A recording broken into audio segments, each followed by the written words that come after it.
Before we begin today's story, let us know in the comment section what time and part of the world you are listening from. Also, if you enjoy today's story, don't forget to like, share, and subscribe. Now, let's begin. The moving truck's rumble echoed through the pristine corridors of Hartwell Residences as Nicole Johnson dragged her last box toward apartment 1505. Her arms ached, and loose strands of curly hair had escaped her messy bun, but a smile played on her full lips. This was it, her fresh start. The luxury apartment building stood as a testament to modern architecture, all clean lines and floor-to-ceiling windows. It was far above her usual price range, but the moment she'd seen the rooftop view of the city skyline, she knew she had to make it work. After all, wasn't that what savings were for? Besides, the inspiration it would provide for her artwork was priceless. "Welcome home, Monty," she whispered to her orange tabby cat, who was already exploring every corner of their new space. The afternoon sun streamed through the expansive windows, casting golden light across her collection of half-unpacked art supplies and canvases. Nicole had spent the past 5 years working as a graphic designer at a corporate firm, painting only in her spare time. But after her relationship with Marcus imploded, along with his controlling comments about her hobby and how she was wasting her talent on dreams, she'd finally gathered the courage to quit. Now, at 28, she was ready to pursue her true passion, becoming a full-time artist. The apartment, though small, felt like a sanctuary. Its minimalist design would serve as the perfect blank canvas for her colorful life. The tiny balcony, barely big enough for a chair and her easel, offered a breathtaking view of the city she'd grown to love.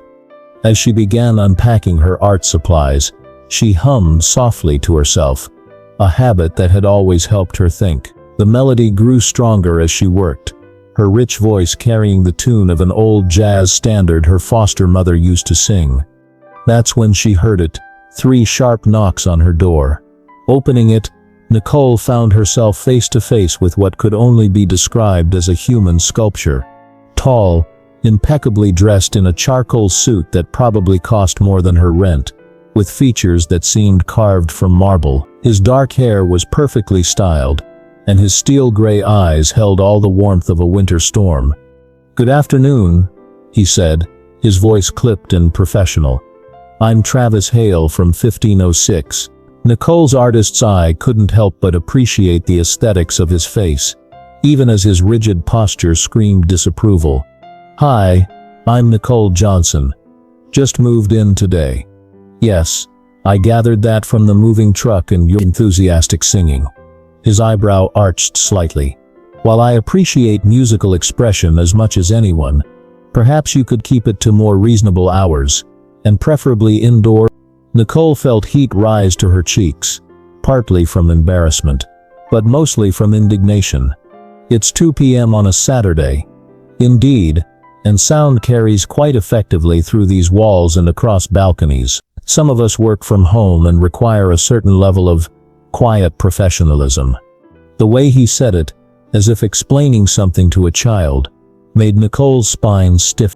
"Well, I work from home too, and my work requires a certain level of creative expression. But thanks for the warm welcome, neighbor." She moved to close the door, but his hand shot out, catching it. "One more thing, the building has strict noise regulations. I'd hate to have to file a complaint on your first day." Nicole's eyes narrowed. "Noted. I'd hate to have to file a complaint about harassment on your first day of being my neighbor." Their gazes locked in a silent battle of wills, before Travis finally stepped back, straightening his already straight tie. "Welcome to Hartwell Residences, Ms. Johnson. I hope you'll find it suitable to your needs." The door closed with a satisfying thud, and Nicole leaned against it, heart pounding. "Well, Monty," she said to her cat, who had watched the entire exchange with feline indifference, "looks like we've met the building's resident robot." Over the next few weeks, Nicole settled into her new life while engaging in what could only be described as a cold war with her neighbor. Travis's lifestyle seemed designed specifically to clash with hers. He rose at precisely 6 a.m. every day, while she often worked late into the night, music playing softly as she painted. His balcony was a study in minimalist perfection. One pristine chair, no decoration. Hers quickly became a riot of color, with potted plants, wind chimes and canvases in various stages of completion. The passive-aggressive notes began after she accidentally spilled paint water over her balcony one evening, a few drops landing on his immaculate outdoor furniture. The first note appeared under her door the next morning, written in precise architectural handwriting. Ms. Johnson, please be mindful of your artistic endeavors' impact on surrounding properties. Water damage to Italian leather is rather expensive to repair. Travis Hale. Nicole responded by taping a note to his door. Mr. Hale, my sincerest apologies for offending your precious furniture. Perhaps you should consider waterproofing your balcony, given you live next door to an artist. Or better yet, add some color to your life. It might help with that perpetual frown. Nicole Johnson. The situation escalated when Nicole decided to create a small urban garden on her balcony. She might have been a bit over-enthusiastic with the watering, causing a minor flood onto Travis's pristine space below. His response was immediate. A knock on her door revealed him standing there, looking as if he'd stepped out of a business magazine despite it being Sunday morning. Your hanging plants are becoming a hazard, he stated flatly. Nicole, dressed in paint-splattered overalls with a bandana holding back her curls, crossed her arms. They're called flowers, Mr. Hale. They need water to live. Unlike some things around here, there's a difference between watering and creating a miniature waterfall. His eyes traveled over her artistic disarray with barely concealed dismay. The building has regulations about balcony modifications, and I checked them all before installing my plants. Would you like to see the paperwork? She smiled sweetly. I had it notarized just for neighbors like you. Something flickered in his eyes, surprise perhaps, or reluctant amusement, before his professional mask slipped back into place. Just contain your enthusiasm for horticulture. The next morning, Nicole found herself staring at her plants, hit by an idea that was either brilliant or terrible. She selected her brightest, most cheerful daisy, attached a small note, and left it at Travis's door. Peace offering. Try not to kill it with your glare. It's hardy, but not that hardy. I'll try to keep the impromptu waterfalls to a minimum. Your chaotic neighbor. When she returned from her afternoon coffee run, she found the daisy placed carefully on her welcome mat, along with a note.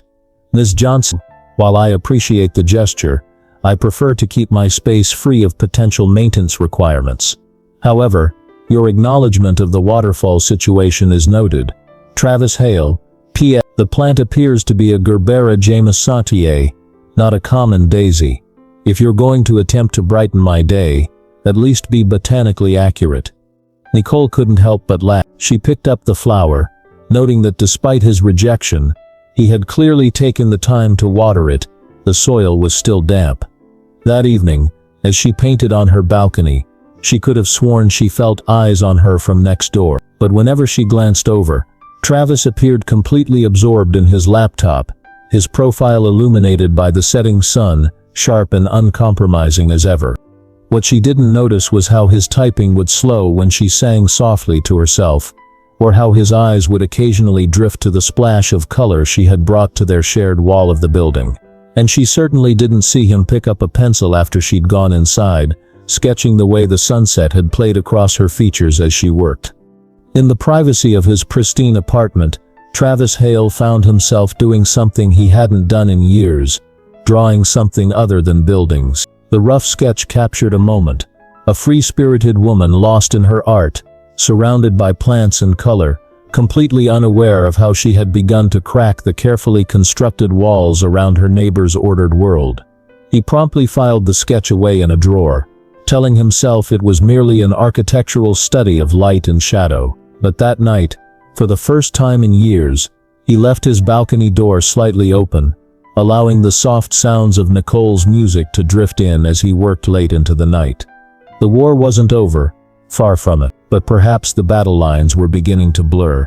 One note, one flower, one song at a time. The autumn rain pounded against the windows of Hartwell residences with unrelenting fury. Nicole had been rushing home from an art supply store, her arms laden with new canvases and paints, when the downpour began. By the time she reached her floor, she was drenched, her curly hair plastered to her face, her thin jacket offering little protection against the storm. It was then that disaster struck. As she fumbled for her keys, juggling her precious art supplies, they slipped from her fingers and skittered across the floor, right through the grating of a ventilation shaft. "No, no, no," she muttered, dropping her bags and kneeling to peer through the grate. The keys glinted mockingly in the dim light, completely out of reach. She tried calling the building manager, but of course, at 7 p.m. on a Friday, the office was closed. Thunder crashed outside, making her jump. Water dripped from her clothes onto the pristine hallway floor, forming small puddles. Monty was probably worried, alone inside. The thought of her cat anxiously waiting for dinner made her chest tight. That's when she heard the familiar sound of precise footsteps coming down the hall. Of course, of all the people to witness her in this state, it had to be him. Travis rounded the corner, impeccable as always in a navy suit, his briefcase in hand. He stopped short at the sight of her, soaked, surrounded by art supplies, clearly distressed. "Your timing is perfect," Nicole said, trying to inject humor into her voice despite her chattering teeth. "Congratulations, I'm your problem now." Travis's expression remained neutral, but his eyes took in her condition with what might have been concern. "You're locked out?" "Keys." She pointed to the grate. "Down there, and before you lecture me about responsibility and proper key management, I really don't." "Come inside." The words, spoken quietly but firmly, stopped her mid-sentence. She blinked at him, water dripping from her eyelashes. "What? You're shivering, Miss Johnson. Whatever lecture you're expecting can wait until you're not at risk of hypothermia." He moved past her to unlock his door, then turned expectantly. "Bring your supplies. They shouldn't stay in the hallway." Too cold and surprised to argue, Nicole gathered her bags and followed him into his apartment. The contrast between their living spaces was immediately apparent. Where her home was a colorful chaos of artwork and creativity, his was a study in monochromatic precision. The furniture was all clean lines and neutral tones, the walls bare except for a few carefully placed architectural prints. "Stay here," he said, disappearing down a hallway.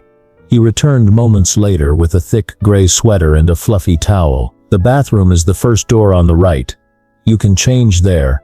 The sweater was impossibly soft and smelled faintly of expensive cologne. It hung almost to her knees, but it was warm. When she emerged from the bathroom, toweling her hair, she found Travis in the kitchen, preparing tea. "I don't usually have guests," he said, almost apologetically, as he handed her a steaming cup, "but I assume you take tea in times of crisis." Nicole accepted the cup, noting how their fingers brushed briefly. "You know, you're not nearly as heartless as you pretend to be." A hint of a smile tugged at his lips. "Don't spread that rumor. I have a reputation to maintain." He gestured to one of the leather armchairs. "Sit. I'll call the maintenance emergency line." As she sank into the chair, cradling the warm cup, Nicole found herself studying him. Travis moved through his space with practiced efficiency, but there was something almost mechanical about it, as if he were following a script of proper behavior. The apartment, for all its expensive furnishings, felt more like a showroom than a home. "Why no art?" she asked suddenly. He paused in dialing. "Pardon? On your walls? You're an architect. Surely you appreciate aesthetics." "I appreciate order," he replied, but his eyes darted to a closed door down the hall. "Art is subjective. That's what makes it beautiful." She took a sip of tea. "Life isn't meant to be contained in straight lines, Mr. Hale." He looked at her then, really looked at her, and for a moment, something vulnerable flickered across his face. But before he could respond, the maintenance worker answered his call. It took an hour for help to arrive and retrieve her keys. During that time, something shifted between them. Perhaps it was the way Travis quietly refilled her tea without asking. or how he listened without comment as she told him about the painting she was planning for her newest canvas, or maybe it was how she caught him watching her when he thought she wasn't looking. His expression thoughtful and almost soft. When she finally returned to her apartment, Monty weaving anxiously between her legs, she found herself staring at the wall she shared with Travis. The next morning, his sweater appeared on her doorstep, cleaned and precisely folded, with a note, "Keep it. The color suits you. Travis." It was the first time he'd signed without his full last name. After that night, something changed. The passive-aggressive notes ceased. Instead, they began to share occasional moments on their adjacent balconies in the evenings. At first, it was just quiet acknowledgement, a nod, a brief good evening. Then, one night, Nicole offered him a glass of wine over the small divide between their spaces. "It's a Cabernet," she said, "unless you only drink precisely measured amounts of professionally selected vintages." He accepted the glass with what might have been a smile. "I'm not quite that rigid." That became their routine. As summer faded into autumn, they would find themselves on their balconies, sharing wine and bits of their lives.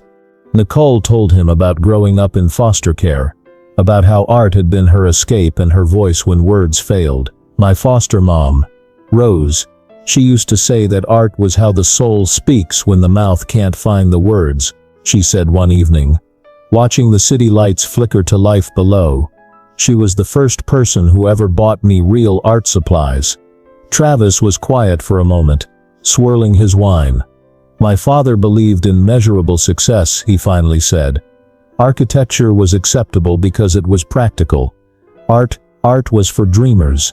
But you did dream, didn't you?" She turned to look at him, noting how the setting sun softened his features. "I've seen you watching me paint. You understand it." He met her gaze, and for once, didn't look away. "I used to draw, not buildings. People, moments, emotions. Father said it was a waste of time. And now I build structures that will last generations. It's enough." But his voice held a question he wouldn't ask. Their conversations began to shape their days. Travis started timing his coffee breaks when Nicole was painting on her balcony. He never interrupted, just listened as she hummed or talked to Monty. Sometimes she would catch him making small notes in a leather-bound notebook, his pen moving with quick, precise strokes. He began leaving small things at her door: a coffee from the artisanal cafe he frequented, a new set of brushes when he noticed hers wearing down, a book on color theory he thought she might enjoy. Never with notes, never acknowledged, but the gestures spoke volumes. Then came her birthday. Nicole hadn't planned anything elaborate, just a small gathering of friends, music, wine, and her own paintings decorating the walls. She hadn't invited Travis, knowing how he felt about chaos and noise, as he put it. But at 9 p.m., there was a knock at her door. Travis stood there, looking slightly out of place in his usual perfect suit, holding a potted orchid. "Happy birthday," he said, almost awkwardly. "I couldn't find wine that seemed appropriate, so, foliage." Nicole felt something warm bloom in her chest. "You came." "I'm still not entirely sure why." But his eyes, moving over her face, suggested otherwise. The party shifted with his presence. He stayed on the periphery, watching as Nicole laughed with her friends, as she showed her latest works, as she danced to the jazz playing softly in the background. But his eyes never left her for long, and when their gazes met across the room, something electric passed between them. As the night wound down and guests began to leave, Nicole walked up to his door. They stood in the hallway, the air heavy with things unsaid. "You're not the man I thought you were, Travis," she said softly. He leaned slightly closer, and she could smell his cologne, could see the flecks of silver in his gray eyes. "What did you think I was? A statue? Turns out, you're human." His gaze dropped to her lips, lingered there for a heartbeat too long, before he stepped back. Dangerously so. That night, Nicole stood on her balcony long after everyone had gone, thinking about how a man who valued order and control had stepped into her chaotic world voluntarily. And in his apartment, Travis sat at his desk, pulling out the notebook he'd kept hidden. In it were dozens of sketches, Nicole painting, Nicole laughing, Nicole in quiet moments she didn't know were being captured. He traced one drawing with his finger, a sketch of her from that evening, her face lit with joy as she showed her art to her friends. Below it, he had written words he'd never say aloud. She makes chaos beautiful. The walls between them were crumbling, brick by careful brick, and neither of them knew how to stop it or if they even wanted to. The autumn morning light filtered through Travis's study window.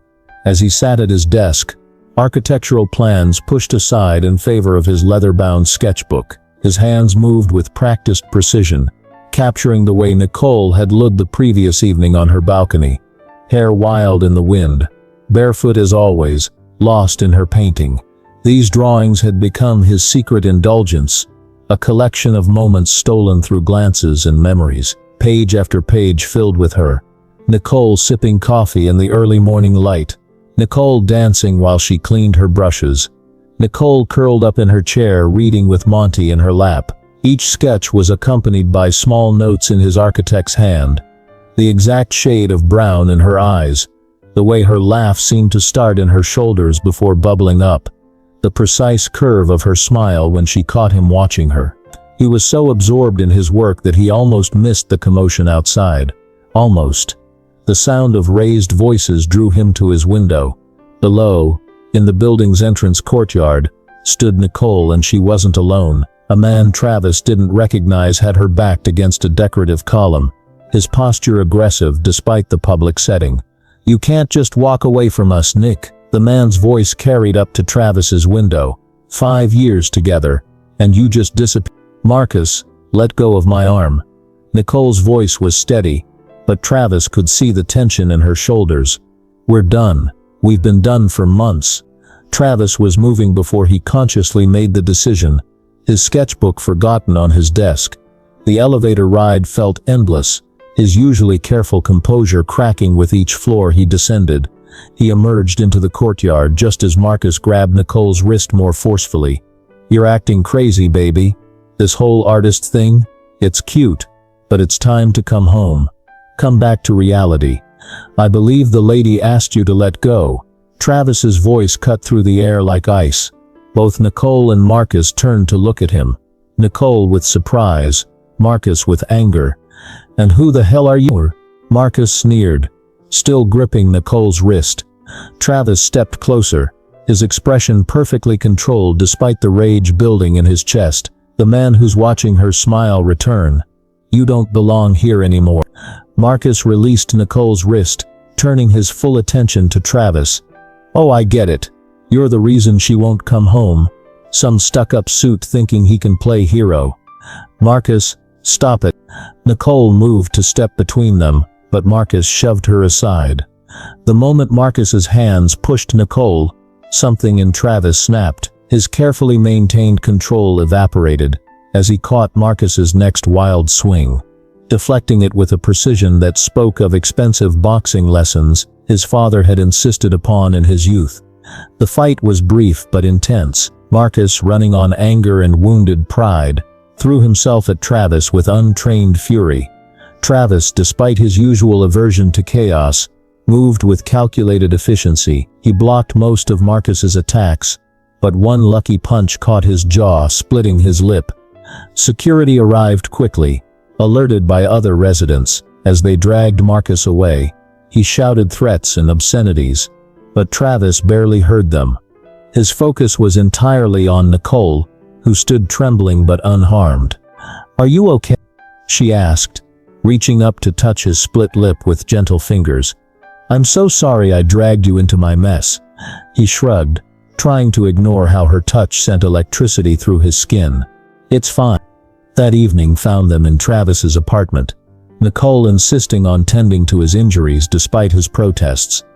She sat close to him on his pristine couch, carefully dabbing at his lip with an ice pack.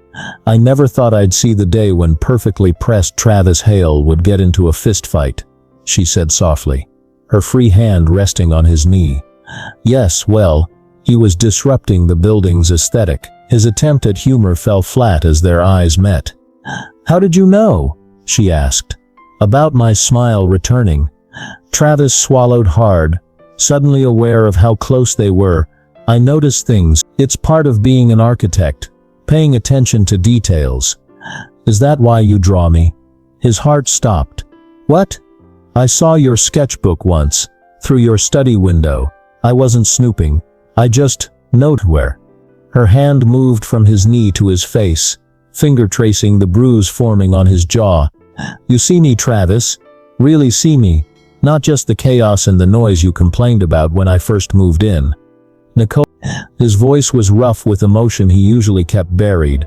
She was so close now, her face tilted up to his, her eyes full of something that made his carefully constructed walls tremble.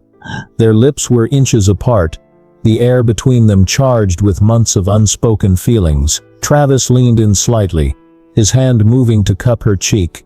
His phone rang, shattering the moment. They jumped apart as if burned, reality crashing back in. It was his biggest client, calling about an urgent project issue. The next few days were torture. Travis retreated into his work, into the orderly world he understood. He started leaving earlier, coming home later, avoiding the balcony during her usual painting times. When they passed in the hallway, he gave her polite nods, nothing more. But he couldn't stop drawing her, his sketchbook filled with new images. Nicole's face just before that almost kiss, the way she had looked at him like he was something precious rather than cold. A week of this avoidance stretched into 2. He told himself it was better this way. She was color and life and freedom.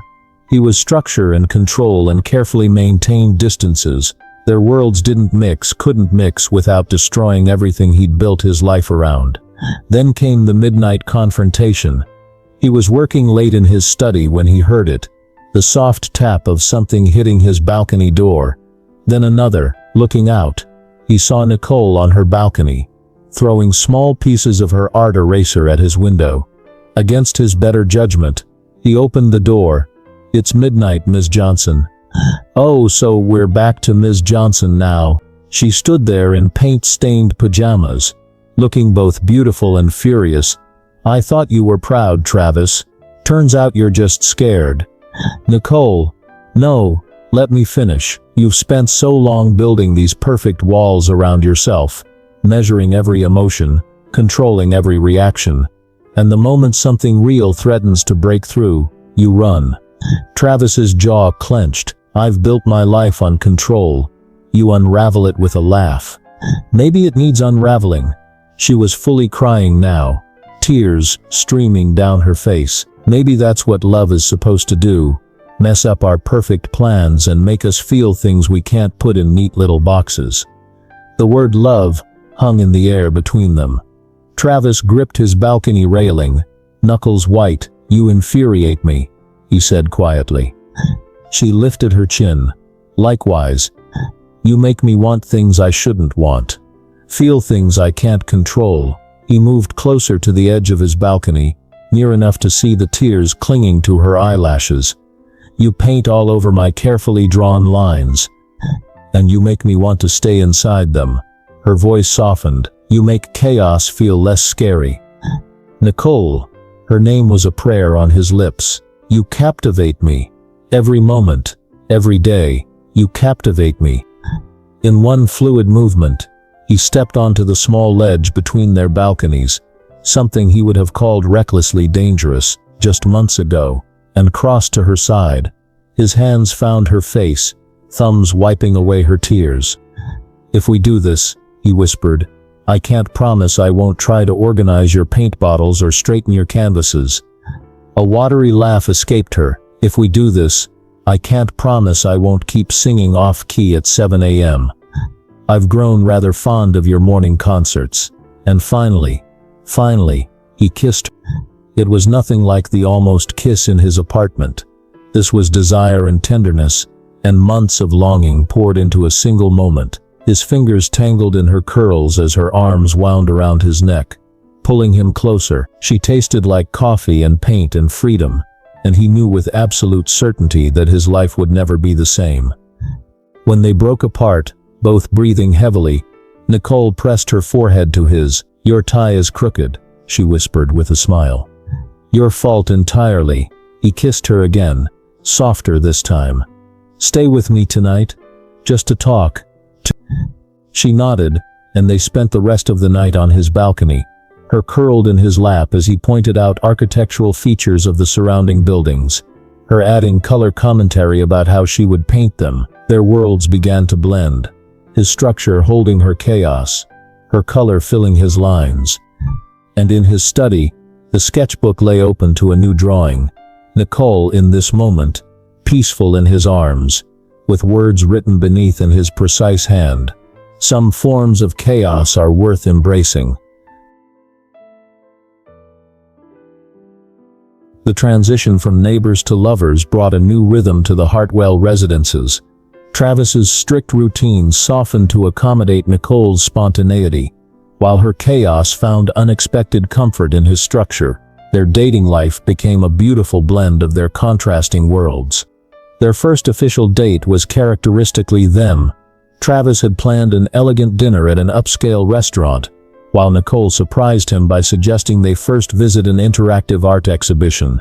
He arrived at her door in his usual impeccable suit, only to find himself donning a paint-splattered apron an hour later, creating abstract art alongside her. "You're actually quite good at this," Nicole observed, watching him methodically blend colors on his canvas. "So I'm pretty sure you're the only person here using a protractor to create abstract art." Travis glanced at his geometric composition, then at her wildly expressive piece. "There's beauty in precision. There's also beauty in letting go." She dipped her finger in blue paint and dabbed it on his nose before he could dodge. Instead of withdrawing as she half expected, he laughed, a rich, genuine sound that made several heads turn. Then, with deliberate care, he streaked a line of red paint across her cheek. "There, now we're both compromised." They arrived at dinner still bearing faint traces of paint, earning curious looks from the maitre d', but as they shared wine and stories, Nicole realized she'd never seen Travis so relaxed in public. His usual rigid posture had softened, and his smile came more freely. "You know," she said over dessert, "when I first met you, I thought you were completely incapable of joy. When I first met you, I thought you were a walking disaster." He reached across the table, taking her hand. "I've never been happier to be wrong." Their relationship developed in sweet, unexpected ways. Travis began leaving architectural sketches for Nicole, showing her how he saw the world in clean lines and perfect angles. She responded by painting small watercolors of the same scenes, showing him the beauty in bleeding colors and imperfect strokes. Their balconies merged into a shared space. His pristine chair now sat comfortably beside her easel, and her plants crept ever so slightly onto his side. In the evenings they would sit together, his laptop open to building plans while she painted, their comfortable silence broken by occasional observations or quiet laughter. One morning Nicole woke to find Travis already on the balcony, coffee in hand, staring at the sunrise. She wrapped her arms around him from behind, pressing a kiss to his shoulder. "You're up early," she murmured. "I've been thinking," he said, turning to face her. "Move in with me." "What?" "Or I could move in with you. Or we could find a new place entirely." His words came faster now, showing rare uncertainty. "I just know that I want to wake up with you every morning, not just the mornings you stay over. I want your art supplies mixed with my drafting tools. I want—" She silenced him with a kiss. "Yes, to all of it." They chose a new apartment in the building, one with a larger balcony and a room that could serve as both his office and her studio. The moving process was a study in contrasts, his methodically labeled boxes alongside her haphazardly packed ones, his minimalist furniture complementing her colorful pieces. "I think Monty approves," Nicole said, watching her cat explore their new space, weaving between Travis's leather armchair and her paint-splattered easel. "He's the only one who rivals you in disrupting my order," Travis replied fondly, scratching the cat's ears as he passed. Living together brought new discoveries.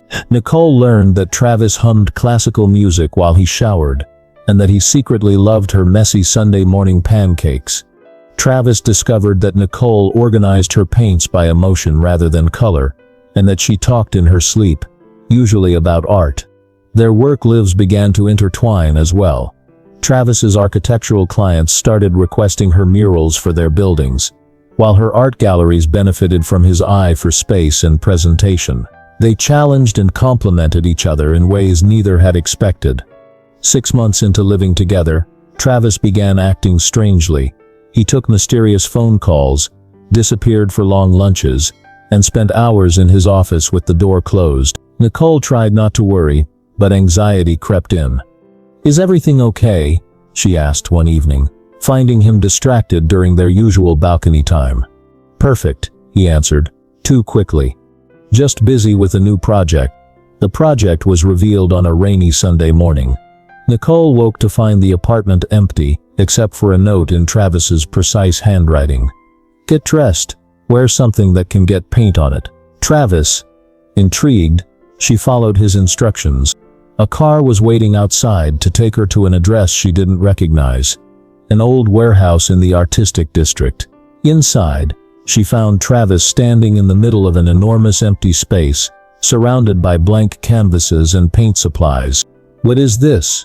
she asked, taking in the high ceilings and perfect lighting. "This," he said, walking to her, "is your new gallery, if you want it." "My what?" "I bought the building. The upper floor can be your studio, and this level your gallery." He gestured around. "The architectural plans are done, but I left the interior design completely blank. I thought we could design it together, your vision, my structure." Nicole stood speechless, tears forming in her eyes.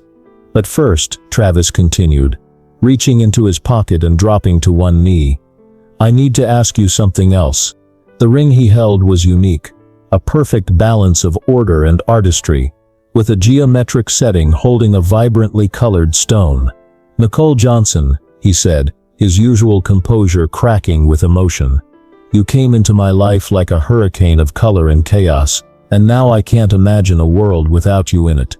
Will you marry me?" "You organized a whole proposal," she laughed through her tears. "Of course I did, though I admit my hands are shaking too much for precision right now." "Yes," she whispered, pulling him up to kiss him. "Yes to everything." They were married the following spring in a ceremony that, like them, balanced structure and spontaneity. The venue was an architectural marvel with clean lines and soaring windows, but Nicole had filled it with wildflowers and hanging art installations. Travis wore his usual impeccable suit, but with a colorfully painted bow tie that Nicole had created specially for the occasion. Their vows reflected their journey. Travis promised to embrace the beauty of imperfection, and to never again complain about her early morning singing. Nicole vowed to respect his need for order, mostly, and to keep bringing color into his world. "You may kiss the bride," the officiant announced. "Finally," Travis murmured, pulling her close. "A directive I'm happy to follow." Their new life together settled into a rhythm that somehow made both of them better versions of themselves. The gallery became a success, combining Nicole's artistic vision with Travis's architectural expertise. Their home became a testament to the beauty of contrast, his clean lines softened by her colors, her chaos given form by his structure. One evening, a year after their wedding, they stood on their balcony watching the sunset. Nicole was painting while Travis worked on his laptop, their positions so familiar now they moved around each other without thinking. "Still think I'm a menace?" she asked, adding a splash of orange to her canvas. Travis smirked, pulling her into his arms and getting paint on his shirt in the process. "You're the best kind of disaster I never saw coming." "Sorry about that." "No, you're not." "No, I'm not." She kissed him softly. "But you love me anyway." "I love you because of it," he corrected. "You taught me that life isn't meant to be contained in straight lines. And you taught me that some lines are worth keeping." She settled back against his chest, both of them watching the sky paint itself in wild colors. "We should frame your first note about my singing. Put it in the gallery. Only if we frame your response about the mannequin. Their laughter mingled in the evening air, rising above the city like music. Below them, Hartwell Residences stood as it always had, but now it held a different kind of beauty, one where order and chaos danced together in perfect harmony, where an architect and an artist had found home in each other's differences. And every morning, when Nicole sang her off-key songs at 7 a.m., Travis smiled into his coffee, knowing that some forms of chaos were worth embracing, and some love stories were worth building, one carefully laid brick and one splashed paint stroke at a time.